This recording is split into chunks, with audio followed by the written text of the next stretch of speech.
Let's say that it would take you 10 minutes to solve this puzzle.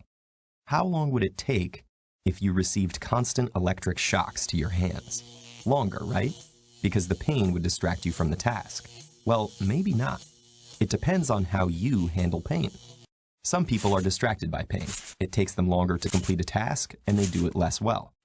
Other people use tasks to distract themselves from pain, and those people actually do the task faster and better when they're in pain than when they're not. Some people can just send their mind a-wandering to distract themselves from pain.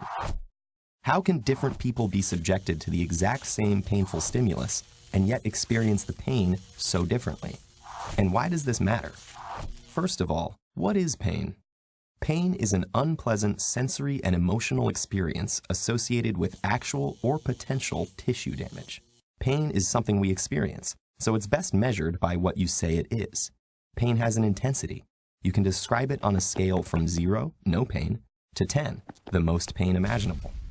But pain also has a character, like sharp, dull, burning, or aching. What exactly creates these perceptions of pain? Well, when you get hurt, special tissue damage sensing nerve cells, called nociceptors, fire and send signals to the spinal cord and then up to the brain. Processing work gets done by cells called neurons and glia. This is your gray matter. And brain superhighways carry information as electrical impulses from one area to another.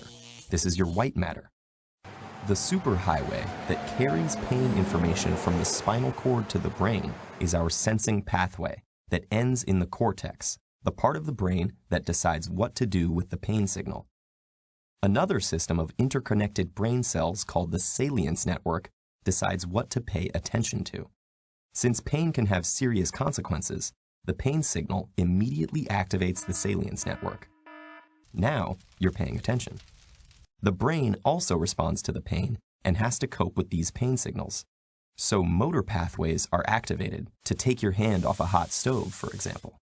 But modulation networks are also activated that deliver endorphins and enkephalins, chemicals released when you're in pain or during extreme exercise, creating the runner's high.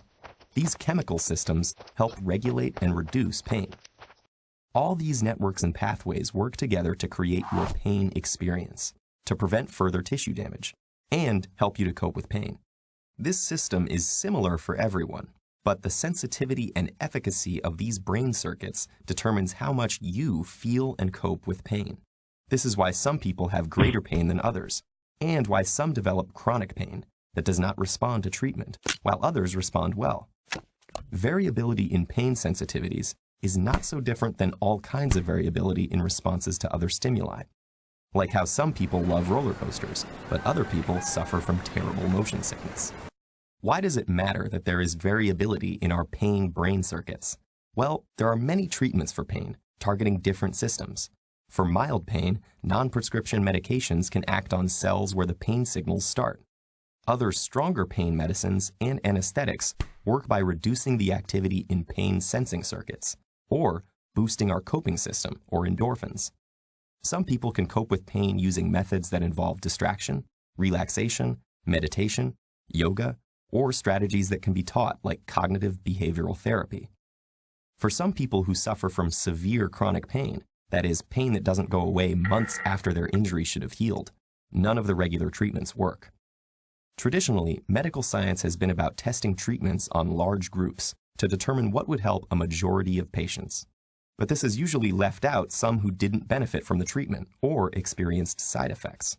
Now, new treatments that directly stimulate or block certain pain-sensing, attention, or modulation networks are being developed, along with ways to tailor them to individual patients, using tools like magnetic resonance imaging to map brain pathways.